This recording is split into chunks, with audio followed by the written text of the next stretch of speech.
আজকে আমরা দেখব হ্যাং গংজু এর লাইফে ঘটে যাওয়া সত্য ঘটনাটি। গংজু যখন ক্লাস 11-এ পড়তো তখন তাকে 44 জন ছেলে মিলে গ্যাং রেপ করেছিল। মুভিতে এই ঘটনাটাই দেখানো হয়েছে। মুভির শুরুতে আমরা দেখি হ্যাং গংজু তার স্কুলের শিক্ষকদের প্রশ্নের উত্তর দিচ্ছে। সে জানায় যা কিছু ঘটেছে এতে তার কোনো দোষ নেই, কিন্তু তার শিক্ষকরা তাকে স্কুল থেকে বহিষ্কার করে দেয়। গংজু বুঝতে পারে না এখন সে কি করবে। ঠিক তখনই তার শিক্ষক মিস্টার লি তাকে সাহায্য করতে এগিয়ে আসে। সে অন্য শহরের একটি স্কুলে তার ভর্তি হওয়ার ব্যবস্থা করে দেয়। মিস্টার লি জানায়, তুমি সেখানে গিয়ে আমার মা মিচ্চো এর কাছে থাকবে। প্রথমে মিচ্চো একেবারে রাজি হয় না, কিন্তু ছেলের অনেক বোঝানোর পর অনিচ্ছা সত্ত্বেও তিনি মাত্র 1 সপ্তাহের জন্য গংজুকে থাকতে দেন। পরের দিন গংজু নতুন স্কুলে যায়, যেখানে শিক্ষক তাকে সবার সঙ্গে পরিচয় করিয়ে দেয়। স্কুল শেষ হওয়ার পর সে সরাসরি একটি সাইবার ক্যাফেতে যায় এবং পুরনো ফোন নাম্বার দিয়ে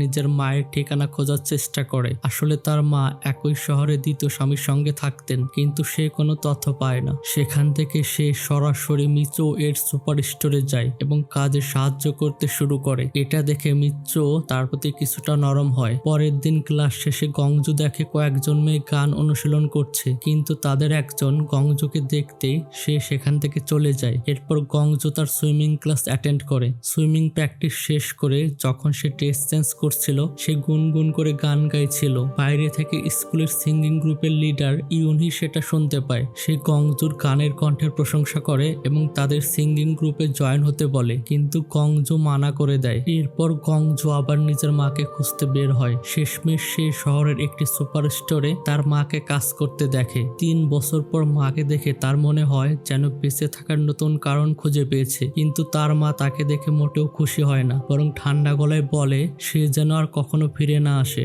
এতে গংজুর হৃদয় ভেঙে যায়। 3 বছর ধরে মাকে খুঁজে বেড়ানোর পর এক মুহূর্তেই সে প্রত্যাখ্যাত। গভীর কষ্ট নিয়ে সে চুপচাপ সেখান থেকে চলে আসে। পরের দিন সে স্কুলের সিঙ্গিং গ্রুপে যোগ দেয় এবং তারা প্রতিদিন একসাথে অনুশীলন করতে থাকে। সুইমিং ক্লাসের পর প্রতিদিন সে মিচ্চোকে তার কাজে সাহায্য করত।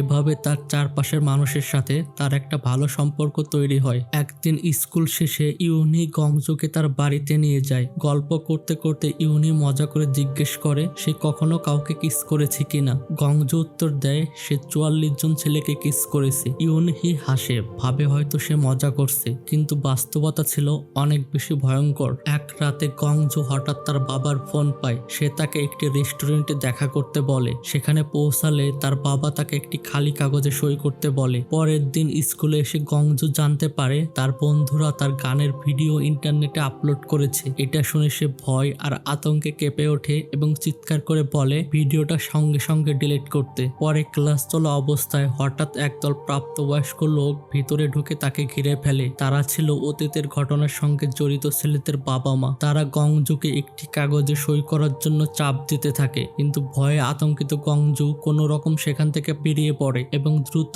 অন্য একটি রুমে লুকিয়ে পড়ে। এরপর গল্পটি ফ্ল্যাশব্যাকে চলে যায়। গংজু একটি সুপার শপে কাজ করত। একদিন সে দোকানে একা থাকাকালীন কিম নামের এক ছেলে সেখানে আসে। সে এই সুপার শপের মালিকের ছেলে। স্কুলে গংজুর একমাত্র বন্ধু ছিল ওয়াওয়াক। তারা দুজন একটি ছোট্ট ফ্ল্যাটে একসঙ্গে থাকতো। আর এই কিম হলো ওয়াওয়াকের বয়ফ্রেন্ড। সে প্রায় তাদের বাসায় আসতো। একদিন গংজু বাড়ি ফিরে দেখে কিম তার কয়েকজন বন্ধুকে নিয়ে সেখানে বসে ড্রিঙ্ক করছে। গংজু সঙ্গে সঙ্গে তাদের বের হয়ে যেতে বলে। সবাই ওখান থেকে চলে যায়, কিন্তু এরপর প্রায়ই ওই ছেলেগুলো গংজুর বাড়িতে এসে ড্রিঙ্ক করত। গংজু সম্পূর্ণ অসহায়, তাদের থামানোর কোনো উপায় তার ছিল না। একদিন গ্রুপের লিডার গোপনে মদের গ্লাসে নেশা জাতীয় কিছু মিশিয়ে কিমকে দেয় এবং বলে এটা গংজুকে খাওয়াতে। কিম গংজুর কাছে এসে জোর করে সেটা পান করাতে চায়। গংজু না চাইলে সে বলে একমাত্র এটা খেলেই ছেলেগুলো চলে যাবে। বেশি কিছু না ভেবে গংজু শেষ পর্যন্ত সেটা পান করে ফেলে এবং নিজের শরীরের উপর নিয়ন্ত্রণ হারিয়ে ফেলে। এরপর 44 জন ছেলে মিলে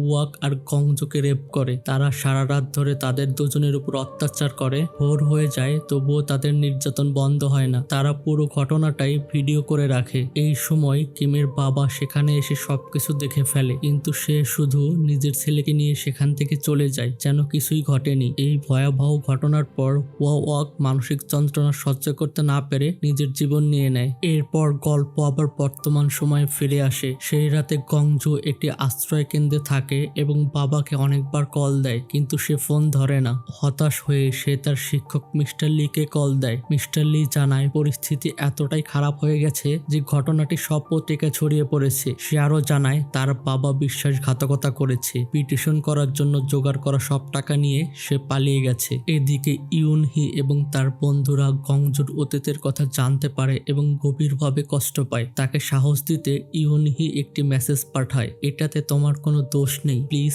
তুমি ফিরে এসো। পরের দৃশ্যে দেখা যায় গংজু একটি ব্যাগ নিয়ে ব্রিজের উপরে দাঁড়িয়ে আছে। কোনো দ্বিধা ছাড়াই সে নদীতে ঝাঁপ দেয়। নদীতে পড়তে পড়তে অতীতের একটা কণ্ঠস্বর ভেসে আসে। তার বন্ধু জিজ্ঞেস করেছিল সে কেন সাঁতার শিখতে চায়। এরপর গংজুর উত্তর শোনা যায়, শেষ পর্যন্ত যদি আমি সিদ্ধান্ত বদলাই তাহলে আমি নতুন করে বাঁচতে চাই। এরপর গংজুকে সাঁতার কাটতে দেখা যায়, অর্থাৎ সে বেঁচে থাকার পথ বেছে নিয়েছে।